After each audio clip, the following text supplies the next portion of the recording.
ഇത് വെക്കാതിരിക്കുന്നതാണ് നല്ലത്. നിങ്ങൾ നിങ്ങളുടെ സാധാരണ പോലുള്ള ജപവും പ്രാർത്ഥനയും ഉപാസനയൊക്കെ ഇട്ട് കൊണ്ടുനടന്നാൽ വളരെ നല്ലതാണ്. ഇത് ഹയർ റെസ്പോൺസിബിലിറ്റിയാണ്. ഈ ശ്രീചക്രം നിങ്ങൾക്ക് വെറുതെ കിട്ടുകയില്ല. ഞാൻ പറയുന്നത് ഇതുകൊണ്ട് നിങ്ങൾക്ക് ഐശ്വര്യം ഉണ്ടാവണമെങ്കിൽ നിങ്ങളിതിനെ വിധാനത്തോടുകൂടി ശ്രദ്ധയോടുകൂടി പൂജിക്കുക തന്നെ വേണം. ഇപ്പോൾ ശ്രീചക്രം നിസ്സാരമായി കാണേണ്ട ഒരു വസ്തുവായിട്ട് എനിക്ക് ഒരിക്കലും തോന്നിയിട്ടില്ല. അത് ശാസ്ത്രവിരുദ്ധവുമാണ് അങ്ങനെ ചെയ്താൽ.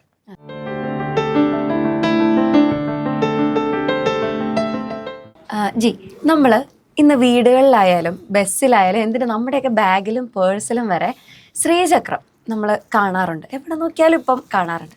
അപ്പം ഇത് എങ്ങനെയാണ് നമ്മൾ ഉപയോഗിക്കുന്നത്? അതായത് ഇതിനൊക്കെ എന്തൊക്കെയോ രീതികളുണ്ട്, ഇതിൻ്റെ സ്ഥാനങ്ങളുണ്ട്. അപ്പോൾ ഇതെന്തിനാണ് ഉപയോഗിക്കുന്നത്? എന്താണ് ബേസിക്കലി ശ്രീചക്രം? ശ്രീചക്രം എന്ന് പറയുന്നത്, ശ്രീചക്രത്തെപ്പറ്റി ഒറ്റ ഡെഫിനേഷൻ പറയുകയാണെങ്കിൽ, പ്രമാണം പറയുകയാണെങ്കിൽ, ശ്രീചക്രം ശിവയോർ വപുഃ, ശിവശക്തികളുടെ ശരീരമാണ് ശ്രീചക്രം. അപ്പം നമ്മുടെ അച്ഛനെ അമ്മയും നമ്മൾ കൊണ്ടു നടക്കാമെന്ന് വിചാരിക്കാം. ഭാരം കുറച്ച് ഒരു തകിടിലാക്കിയിട്ട് നമ്മുടെ അച്ഛനും അമ്മയും കൊണ്ടു നടക്കുകയാണെങ്കിൽ നമ്മൾ എവിടെയൊക്കെ വയ്ക്കും, എങ്ങനെ വയ്ക്കും, അവർക്ക് ആഹാരം കൊടുക്കുമോ, വെള്ളം കൊടുക്കുമോ എന്ന പോലെ പ്രപഞ്ചത്തിന് മുഴുവൻ പിതാക്കളായിരിക്കുന്ന ശിവനും ശക്തിയും. അതാണല്ലോ നമ്മുടെ കുമാരസംഭവത്തിൻ്റെ തുടക്കത്തിലാണ് കാളിദാസൻ എഴുതിയ മഹാകവി, ജഗതഃ പിതരൗ വന്ദേ പാർവതീ പരമേശ്വരൗ വാഗർത്ഥാവിവ സംപൃക്തൗ വാഗർത്ഥപ്രതിപത്തയേ ജഗതഃ പിതരൗ വന്ദേ പാർവതീ പരമേശ്വരൗ. ജഗത്തിൻ്റെ പിതാക്കളായിരിക്കുന്ന വാക്കും അർത്ഥവും പോലെ വേർപിരിയാതിരിക്കുന്ന ജഗത് പിതാക്കൾക്ക് നമസ്കാരം എന്നാണ് പറയുന്നത്. എന്തിനു വേണ്ടി? ആ വാക്കിൻ്റെ അർത്ഥം, അതായത് സാഹിത്യ ലബ്ധിക്ക് വേണ്ടി പ്രാർത്ഥിക്കുകയാണ്. അപ്പോൾ ഇത്രയും മഹാനായ മഹാകവി കാളിദാസൻ ഒരു കാവ്യം രചിക്കുന്നതിന് മുൻപ് നമസ്കരിക്കുന്ന ജഗത് പിതാക്കൾ. നമ്മുടെ ജഗദ്ഗുരു ശങ്കരാചാര്യസ്വാമികൾ ശിവശക്തിയായുക്തോ യതിഭവതി ശക്തഃ പ്രഭവിതും നചേദേവം ദേവോ നഖലു കുശല സ്പന്ദിതുമപി അതസ്ത്വാം ആരാധ്യാം ഹരിഹര വിരിഞ്ചാദിഭിരപി പ്രണന്തും സ്തോതും വാ കഥം അകൃതപുണ്യപ്രഭവതി എന്ന് സ്തുതിച്ചിട്ടുള്ള ആ ശിവശക്തികൾ. അതിൽ ശിവൻ എന്ന് പറയുന്നത് സ്റ്റാറ്റിക് എനർജിയാണ്, അല്ലെങ്കിൽ ഇമ്മൂവബിൾ എനർജിയാണ്. ശക്തി എന്ന് പറയുന്നത് അതിൻ്റെ ഡൈനാമിക് എനർജിയാണ്. ഒരേ ഊർജത്തിൻ്റെ സ്റ്റാറ്റിക് ആൻഡ് ഡൈനാമിക് ഫോംസ് ആണത്. ഈ രണ്ടും ഒരു ബിംബത്തിൽ, ഒരു പർട്ടിക്കുലർ ജാമിതീയ രൂപത്തിൽ വരച്ചാൽ അത് ഇൻ്റർസെക്റ്റ് ചെയ്ത് എത്ര ത്രികോണങ്ങൾ ഉണ്ടാകുന്നു, അങ്ങനെയുള്ള ത്രികോണങ്ങളുടെ ഒരു ശേഖരമായിട്ടാണ്, ജാമിതീയ രൂപമായിട്ടാണ് ശ്രീചക്രം വരയ്ക്കുന്നത്. പക്ഷേ ഈ ശ്രീചക്ര രചനയിൽ അങ്ങേയറ്റത്തെ ശ്രദ്ധയില്ലെങ്കിൽ ശാസ്ത്രങ്ങൾ പറയുന്നത് ചിത്തഭ്രമം വരും എന്നാണ്.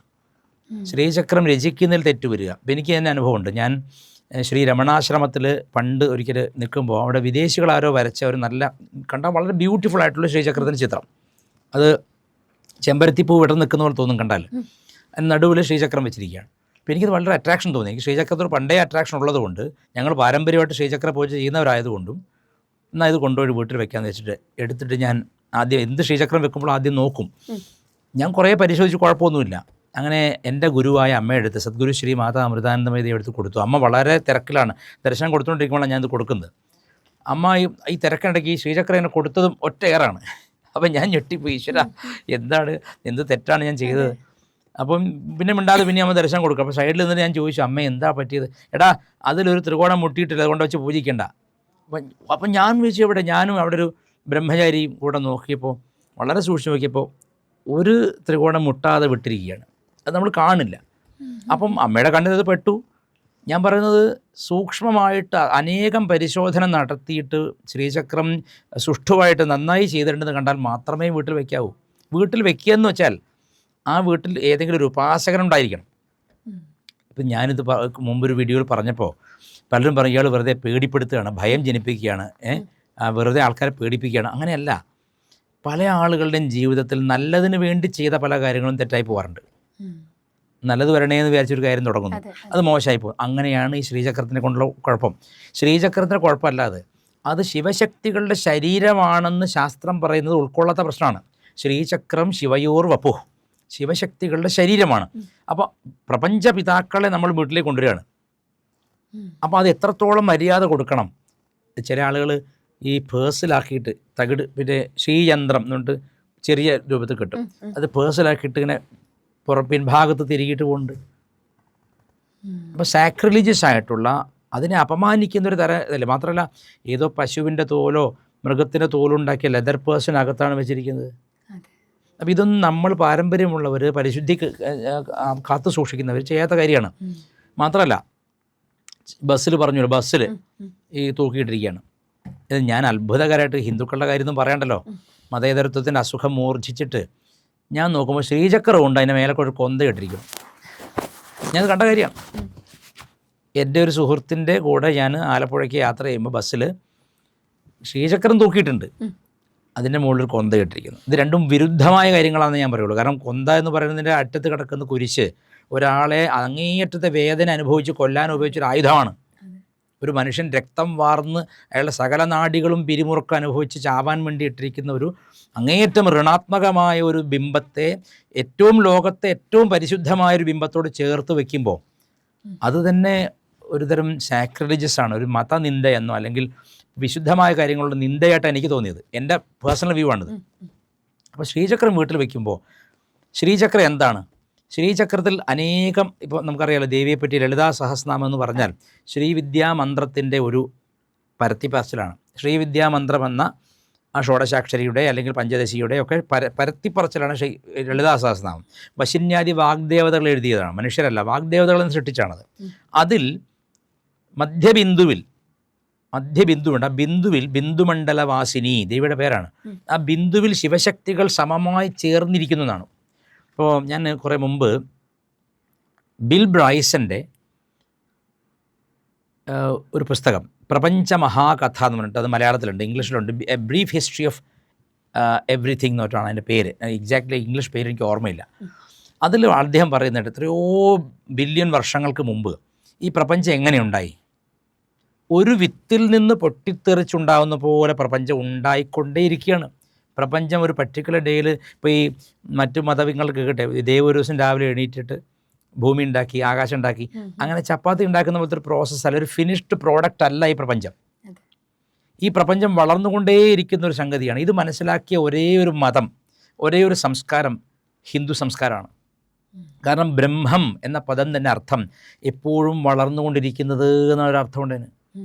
ബൃഹധാതുവാണ്, അത് എവർ എക്സ്പാൻഡിങ് ആണ്. അതായത് അല്ലാതെ ഒരു ദൈവം ഒരു ദിവസം രാവിലെ ഞാൻ പൊറോട്ട അടിക്കാൻ വരുന്ന പൊറോട്ട മാസ്റ്റർമാർ വന്നിട്ട് പിന്നെ അന്നപ്പോൾ നേപ്പം റെഡി ഉണ്ടാക്കി തരാം, ഒരു ഭൂമി ഉണ്ടാക്കി പ്രപഞ്ചം, അങ്ങനെ ഒരു ഫിനിഷ്ഡ് പ്രോഡക്റ്റ് തന്നൊരു ദൈവം നമുക്കില്ല. ഇവിടെയുള്ള എന്താണ്, ഒരു മധ്യബിന്ദു ഉണ്ട്, അതിനാണ് ദൈവം എന്ന് വിളിക്കുന്നത് നമ്മൾ. ഹിന്ദുക്കളുടെ പ്രത്യേകത ഇവിടെ ദൈവം എന്ന് പറയുന്നത് ഈ മധ്യബിന്ദുവിനെയാണ്. ഇത് ശിവശക്തികളാണ്. ഈ മധ്യബിന്ദു വിടർന്നുകൊണ്ടേയിരിക്കുകയാണ്, ഇത് തന്നെ മൾട്ടിപ്ലൈ ചെയ്തുകൊണ്ടിരിക്കുകയാണ്. ഈ ഒരു യുഗ്മം, ഇപ്പോൾ ഇന്നൻ യാങ് എന്ന് പറയുന്നില്ലേ, ഈ യുഗ്മം പല യുഗ്മങ്ങളായി പിരിഞ്ഞുകൊണ്ടിരിക്കുകയാണ്, മൃഗങ്ങളായും മനുഷ്യനായും എല്ലാം ആയിക്കൊണ്ട് ഇത് പിരിഞ്ഞുകൊണ്ടേയിരിക്കുകയാണ്. എവർ മൾട്ടിപ്ലൈയിങ് ആണിത്. ആ ബ്രഹ്മസ്വരൂപിണിയെയും ബ്രഹ്മസ്വരൂപിനെയുമാണ് ഇവിടെ ശിവശക്തി എന്ന് വിളിക്കുന്നത്. ഇതിനെയാണ്, ഇതിൻ്റെ ചെറിയൊരു, ഈ പ്രപഞ്ചത്തിൻ്റെ ഒരു മിനിയേച്ചറാണ് എന്ത്, ശ്രീചക്രം. ഇത് വീട്ടിൽ കൊണ്ട് വയ്ക്കുമ്പോൾ don't you have A responsibility towards it? Of course you do. എന്താണത്? ഇതിനെ ഈ പ്രപഞ്ച മൂലകാരണമായിരിക്കുന്ന മൂലകന്ധമായിരിക്കുന്ന ശ്രീചക്രത്തിലെ ശിവശക്തികളുടെ മന്ത്രം എന്ന് പറഞ്ഞാൽ എന്താണ്? മന്ത്രം എന്ന് പറഞ്ഞാൽ ദേവതയുടെ സൂക്ഷ്മമായ ശബ്ദമാണ്, ദേവതയുടെ ശബ്ദരൂപമാണ്. ആ ശബ്ദരൂപത്തിലൂടെ, കാരണം ഇത് ശബ്ദപ്രപഞ്ചമാണ്. ഈ പ്രപഞ്ചം എന്ന് പറയുന്നത് എന്താണ്? സത്യത്തിൽ ഇതൊരു സൗണ്ടാണിത്. പ്രപഞ്ചം ഒരു ശബ്ദപ്രപഞ്ചമാണ്. ഈ ശബ്ദപ്രപഞ്ചത്തിലെ ഏറ്റവും സൂക്ഷ്മ തരംഗങ്ങളെ അക്ഷരങ്ങളായിട്ട് എടുത്തിട്ട് ആ മന്ത്രവിധാനം വിരചിക്കുകയാണ്. ആ മന്ത്രവിധാനത്തെ മന്ത്രം, യന്ത്രം, തന്ത്രം മൂന്നായിട്ട് പറയും. ഈ മന്ത്രവിധാനം അറിയാവുന്നവൻ ശ്രീചക്രത്തിന് വഴി പോലെ വിധി പോലെ പൂജ ചെയ്ത് കൊള്ളണം. അതിന് വിധിയുണ്ട്. ആ പൂജ ചെയ്യാതെ ഞാൻ വെറുതെ 10 റുപ്യക്ക് കിട്ടി വെച്ചിട്ട് ബസ്സിൽ കൊണ്ട് വയ്ക്കണോ, എവിടെയൊക്കെ വെക്കുന്നത് പറയാൻ പറ്റില്ല, ഏത് ദിശയിലാണ് വെക്കുന്നത്, എങ്ങനെയാണ് വെക്കുന്നത്, അതിന് എന്തെങ്കിലും പൂജയുണ്ടോ, ഒന്നും അറിയില്ല. ശ്രീചക്രത്തിൻ്റെ പ്രത്യേകത എന്താ വെച്ചാൽ, ഇപ്പോൾ നമ്മളൊരു വിഗ്രഹം ഉണ്ടാക്കിച്ചോളൂ, ശ്രീകൃഷ്ണൻ്റെയോ ശ്രീരാമൻ്റെയോ ദേവിയുടെയോ ഒരു വിഗ്രഹം ഉണ്ടാക്കി. ആ വിഗ്രഹത്തിൽ മനുഷ്യനുണ്ടാക്കിയതാണെങ്കിൽ definitely there will be some defects. ഒന്നും പൂർണ്ണമായ ഭംഗി എന്ന് പറയാൻ പറ്റുമോ? ഇത്രയും അങ്ങനെ പൂർണ്ണമായ ഭംഗി ഒരു വിഗ്രഹത്തിൽ വന്നാൽ അതിൽ ആവാഹനം ചെയ്യാതെ തന്നെ, പ്രാണപ്രതിഷ്ഠ ചെയ്യാതെ തന്നെ ദേവത ഉണ്ടാവും എന്നാണ്. അങ്ങനെ ഒരു വിഗ്രഹം പറയാവുന്നത് തിരുവനന്തപുരത്ത് ശ്രീ പത്മനാഭസ്വാമി ക്ഷേത്രത്തിലെ നരസിംഹമൂർത്തി. ആ വിഗ്രഹം സർവ്വലക്ഷണയുക്തമായിരുന്നു. സർവ്വലക്ഷണയുക്തമായതുകൊണ്ട് തന്നെ തന്ത്രി വന്ന് പ്രതിഷ്ഠിക്കുന്നതിന് മുമ്പ് തന്നെ ആളവിടെ പ്രസൻ്റായി എന്നാണ് നരസിംഹം. അവിടെ മുമ്പിൽ ചാല മാർക്കറ്റ് കത്തിപ്പോവുകയും നിരന്തരം അഗ്നിബാധ ഉണ്ടാവുകയൊക്കെ ചെയ്തപ്പോൾ പ്രശ്നവിചാരം ചെയ്തപ്പോൾ മനസ്സിലായി ഈ വിഗ്രഹത്തിൻ്റെ പൂർണ്ണതയാണ് അതിൻ്റെ ഉഗ്രത. അതുകൊണ്ട് അതിന് അപൂർണത കൊടുക്കാൻ വേണ്ടിയിട്ട് നരസിംഹത്തിന് ഉയർത്തി വെച്ച കൈ രാഗിയിട്ട് കുറേ ഇംപെർഫെക്റ്റ് ആക്കുക ചെയ്തത്. അപ്പോൾ ശ്രീചക്രം നോക്കൂ, ശ്രീചക്രം നേരത്തെ ഒരു ചെറിയ ത്രികോണം വെട്ടാൽ പോലും പ്രശ്നമാണ്. ശ്രീചക്രം ഒരു ജാമിതി രൂപമായതുകൊണ്ട് വിഗ്രഹത്തെക്കാൾ 10,000 ഇരട്ടി ശക്തിയാണ് അതിന്. ആ ശ്രീചക്രം കൊണ്ടിട്ട് വീട്ടിൽ വെക്കുകയാണ് നമ്മൾ. We are in fact bringing that particular what is called atomic reactor inside home. വീട്ടിനകത്തൊരു അറ്റോമിക് റിയാക്ടർ കൊണ്ടുവച്ചിട്ട് കിടന്നുറങ്ങണ പോലെയാണ്. അത് അറ്റോമിക് റിയാക്ടറിനെ പ്രൊട്ടക്ട് ചെയ്യുന്ന പല കാര്യങ്ങളുണ്ട്. അതുപോലെ ഇതിനെയും മന്ത്രവിധാനത്തിലൂടെ, തന്ത്രവിധാനത്തിലൂടെ, യന്ത്രവിധാനത്തിലൂടെ പൂജ ചെയ്യുകയും മന്ത്രത്തെ ഉച്ചരിക്കുകയും ശ്രദ്ധയോടെ പൂജിക്കുകയും വേണം. കാരണം അത് അത്രയും പവർഫുള്ളാണ്. ഓൾറെഡി യു നീഡ് ഒരു പ്രതിഷ്ഠയും വേണ്ട അതിന്. ഇപ്പം ശ്രീചക്രം 3 തരത്തിലാണ് പൊതുവെ ഉപയോഗിക്കുക. മേരുചക്രം എന്ന് പറയും, മേലേക്ക് മേലേക്ക് മേലേക്ക് ഇങ്ങനെ ഒരു 3D ഫോമാറ്റായിട്ട് കണ്ടിട്ടില്ലേ, അറ്റത്ത് മേലെ ഇങ്ങനെ, അതാണ് മേരുചക്രം. ഭൂപ്രസ്ഥാരം എന്ന് പറയും, അതായത് പരന്നിട്ട് 2D ഫോമാറ്റായിട്ട്. വേറൊരു ഫോമാറ്റുണ്ട് കൈലാസ പ്രസ്ഥാനം എന്ന് പറയും. ഇപ്പോൾ ഈ കൂർമ്മപ്രസ്ഥാനം, ആമയുടെ തോട് പോലെ ഇരിക്കുന്ന ഒരു കൈലാസ പ്രസ്ഥാനമുണ്ട്. അത് സന്യാസിമാരാണ് അധികം പൂജിക്കുന്നത്, സ്ഫടികത്തിലാണ് ചെയ്യുന്നത്. ബാക്കി സ്വർണ്ണത്തിലോ അല്ലെങ്കിൽ വെള്ളിയിലോ ചെമ്പിലൊക്കെ വരയ്ക്കും. ഞാൻ പറഞ്ഞത് അങ്ങനെ ഒരു രൂപം പെർഫെക്റ്റ് ആണെങ്കിൽ അതിൽ തീർച്ചയായിട്ടും ദേവി ചൈതന്യം, ദേവ ചൈതന്യം വന്നു കഴിഞ്ഞു. ശിവശക്തികളുടെ പ്രപഞ്ചത്തിൻ്റെ മൂലകന്ധം അത് ചിന്തിച്ചു നോക്കൂ. ഈ പ്രപഞ്ചമെന്ന് നമുക്ക് നമ്മൾ ഈ ഭൂമിയിൽ നിന്ന് പോലും കണ്ടിട്ടുണ്ട്, നമ്മുടെ കണ്ണിന് കാഴ്ച എത്രയുണ്ട്. നമുക്ക് കൺസീവ് ചെയ്യാൻ പറ്റാത്തൊരു വലിയ വലുപ്പമാണ് ചെറു രൂപമായിട്ട് വീട്ടിലിരിക്കുന്നത്. അതിനെ ശ്രദ്ധയോടെ പൂജിച്ചേ മതിയാവൂ. അതിനുള്ള മന്ത്രതന്ത്ര വിധാനങ്ങൾ അറിയണം. ഇപ്പോൾ ചിലർ ഇതിൻ്റെ കച്ചവടക്കാരുണ്ട്. അപ്പോൾ ഇതൊരു 1000 രൂപയ്ക്ക് കച്ചവടം ചെയ്യുന്ന ആളെന്താ പറയുക, അങ്ങനെ പേടിക്കുന്നു ഇവിടെ കൊണ്ടുപോയി കൊടുക്കും. കാരണം അയാൾക്ക് 1000 രൂപ കിട്ടും. അയാൾ 1000 എണ്ണം കൊടുത്താലോ അയാൾക്ക് അത്രയും പണം കിട്ടും. അപ്പോൾ അയാൾ എനിക്കെതിരായിരിക്കും, കച്ചവടക്കാരെതിരായിരിക്കും എനിക്ക്. ഞാൻ പറയുന്നത് ഇതുകൊണ്ട് നിങ്ങൾക്ക് ഐശ്വര്യം ഉണ്ടാവണമെങ്കിൽ നിങ്ങളിതിനെ വിധാനത്തോടു കൂടി ശ്രദ്ധയോടുകൂടി പൂജിക്കുക തന്നെ വേണം. ഇപ്പോൾ ശ്രീചക്രം നിസ്സാരമായി കാണേണ്ട ഒരു വസ്തുവായിട്ട് എനിക്ക് ഒരിക്കലും തോന്നിയിട്ടില്ല. അത് ശാസ്ത്രവിരുദ്ധവുമാണ് അങ്ങനെ ചെയ്താൽ. അതെ, ഇപ്പോൾ ജി പറഞ്ഞല്ലോ, അതായത് ഇതിന് നമുക്ക് ഓരോ വിധങ്ങളുണ്ട് ഇത് വെക്കുന്നതിന് അല്ലെങ്കിൽ അത് പൂജിക്കുന്നതിനൊക്കെ.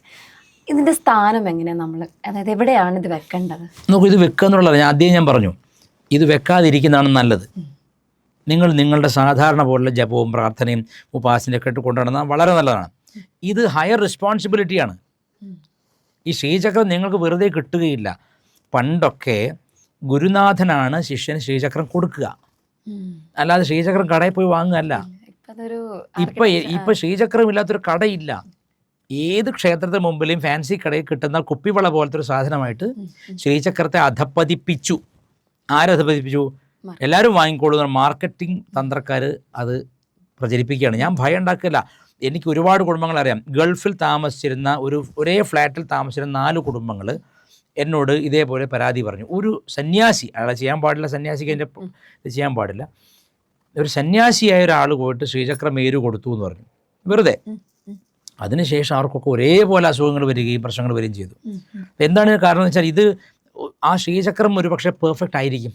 കൊടുത്തിരിക്കുന്ന മേരു ശരിയായ രീതിയിൽ നിർമ്മിച്ചതാണെങ്കിൽ തീർച്ചയായിട്ടും അത് ശരിയാവണ്ണം പൂജിച്ചില്ലെങ്കിൽ, ഇപ്പോൾ ഉദാഹരണം പറഞ്ഞാൽ ഒരു കുഞ്ഞുണ്ടായി, അംഗസൗഷ്ഠവമുള്ളൊരു കുഞ്ഞുണ്ടായി, അതിനടുത്ത പ്രശ്നം വിശപ്പാണ്, ദാഹമാണ്.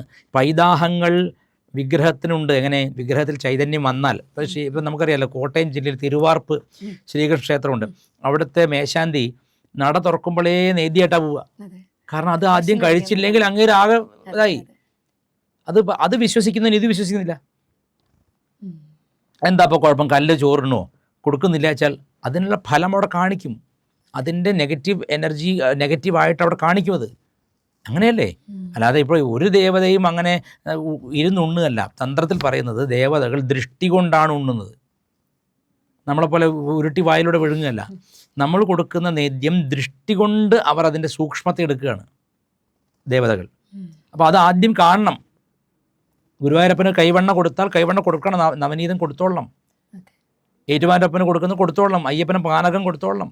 ഓരോ ദേവതയ്ക്കും അവരുടെ ഉഗ്രത, ശാന്തം, ഉഗ്രം, അത്യുഗ്രം 3 രീതിയിൽ ദേവതയുണ്ട്. ഏറ്റുമാനപ്പനൊക്കെ അത്യുഗ്രമൂർത്തിയാണ്. ഉഗ്രം എന്ന് ചിന്തിച്ചാൽ പോരാ, അത്യുഗ്രമൂർത്തിയാണ്. നരസിംഹത്തെ അടക്കിയ ശരഭേശ്വരനാണ്.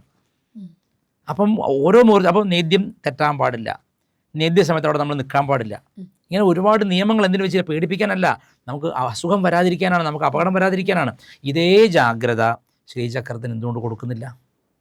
ഒരു ക്ഷേത്രത്തിലെ ബിംബം എത്ര നന്നായി ഉണ്ടാക്കിയാലും അപൂർണത ഉണ്ടായില്ല, കാലപ്പഴക്കം കൊണ്ടൊക്കെ അപൂർണത. ശ്രീചക്രം അങ്ങനെയല്ല, ശരിയാമണ്ണം വരച്ചാൽ, ശരിയാമണ്ണം ഉണ്ടാക്കിയാൽ ഓൾറെഡി അതിൽ ശിവശക്തികളുടെ ആവാസമായി കഴിഞ്ഞു. പിന്നെ അതിന് നമ്മൾ കൊടുക്കേണ്ടുന്ന ഷോഡശ ഉപചാര പൂജ, അല്ലെങ്കിൽ അങ്ങനെ പല പൂജയുണ്ട്. ഷോഡശോപചാര പൂജ ചെയ്തില്ലെങ്കിൽ അത് തീർച്ചയായിട്ടും നെഗറ്റീവായിട്ട് തിരിഞ്ഞു വരും നമുക്കെതിരെ. നമ്മുടെ കുടുംബത്തിൽ അസ്വസ്ഥതകൾ ഉണ്ടാവും, അത് ഡിമാൻഡ് ചെയ്യും. ഇതൊന്നും അറിയാത്തവൻ ബസ് കൊണ്ടുവച്ചിട്ട് കൊന്തയും കൂടി തൂക്കിക്കഴിഞ്ഞാൽ പിന്നെ എന്താ അവനുണ്ടാവുമെന്ന് എനിക്കറിയില്ല. ഇങ്ങനെയൊക്കെയാണ് ആളുകൾ ചിന്തിക്കുന്നത്. പിന്നെ ചില ആൾക്കാർ തെറ്റായ ഉദാഹരണങ്ങൾ പറയും. അത് അയാളുടെ വീട്ടിൽ അയാൾക്ക് കുഴപ്പമൊന്നുമില്ലല്ലോ, എനിക്കെന്താ പിന്നെ. നോക്കൂ, കർമ്മവിഭാഗം എന്നുണ്ട്. അയാൾ പൂർവ്വജന്മത്തിൽ ഒരുപാട് പുണ്യം ചെയ്ത് വന്നയാൾ ഡിപ്പോസിറ്റ് ചെയ്തിരിക്കുകയാണ് പുണ്യം. ആ പുണ്യമാണ് അയാൾ ഇപ്പോൾ അനുഭവിക്കുന്നത്. ഇപ്പോൾ ചെയ്യുന്ന ഈ പാവത്തിന് വരാനിരിക്കുന്നേ ഉള്ളൂ. ഈ ഷോർട്ട് സ്പാൻ ഓഫ് ടൈമിൽ നിനക്ക് എങ്ങനെ ജഡ്ജ് ചെയ്യാൻ പറ്റുമെന്നാണ് ചോദിക്കുന്നത് ജനങ്ങളോട്. So it is wrong to judge somebody seeing the present condition. He might encounter a danger later on for this particular പാപ. ഈ പാപത്തിന് അയാൾ ഭാവിയിൽ വില കൊടുക്കേണ്ടി വരും. അതിനെ പറയുള്ളൂ. നമ്മൾ പുണ്യം കുറവുള്ള ആൾക്കാരായതുകൊണ്ട് വാങ്ങി വെച്ച ഉടനെ കിട്ടും പണി, അത്രയേ ഉള്ളൂ. കഴിഞ്ഞ ജന്മത്തിലും പാപം ചെയ്തതുകൊണ്ട്. അത് കഴിഞ്ഞ ജന്മം എന്ന് മാത്രമല്ല, ഉത്കടമായ പുണ്യവും പാപവും കഴിഞ്ഞ കാലങ്ങളിലും ആവാം, കഴിഞ്ഞ ജന്മത്തിലും ആവാം. അത് പറയാൻ പറ്റില്ല. കർമ്മഗതി വ്യാസന പോലും അറിയില്ല, പിന്നെ ഞാൻ പറയേണ്ട കാര്യമില്ല. അപ്പോൾ ശരിക്കും പറഞ്ഞാൽ നമ്മളിത് it's better not to do anything with ശ്രീചക്ര unless you are initiated into the മന്ത്ര. നിങ്ങൾക്ക് ശ്രീവിദ്യാ മന്ത്രം നിങ്ങളുടെ പാരമ്പര്യ ക്രമത്തിൽ ഗണപതി, ശിവൻ, ഭദ്രകാളി, ഇങ്ങനെ വന്ന് ബാല, അങ്ങനെ വന്ന് പഞ്ചദശി, അങ്ങനെ മന്ത്രം ക്രമത്തിൽ ഉപാസിച്ച് വന്ന ഒരാളാണെങ്കിൽ ഗുരു തന്നാൽ ശ്രീചക്രം വയ്ക്കാം. ഗുരു തരാതെ വെക്കുന്നത് അപകടകരമാണെന്ന് എനിക്ക് പറയാനുള്ളൂ. ഇനി ഓൾറെഡി ഇത് കയ്യിലുള്ള ഒരാളാണെന്ന് വിചാരിക്കുക, ഇതെങ്ങനെ ഇത് പരിപാലിച്ച് കൊണ്ടുപോകേണ്ടത്? അയാൾ മന്ത്രോപാസന സ്റ്റാർട്ട് ചെയ്യണം, ഗണപതി തുടങ്ങണം. ഗുരുവിനെ കണ്ടെത്തി ഗുരു നിർദ്ദേശിക്കുന്ന പ്രകാരം ഗണപതി തുടങ്ങി ചെയ്യണം. അല്ലാതെ ഒന്നും ഒരിക്കലും ഇത് വെക്കാതിരിക്കുന്നതാണ് നല്ലത്. അങ്ങനെ ഓൾറെഡി എവിടുന്നോ 10 രൂപ എടുത്ത് വാങ്ങിയോ ഏതെങ്കിലും നദിയിൽ കൊണ്ട് ഒഴുക്കുക, അത്രേ പറ്റുള്ളൂ.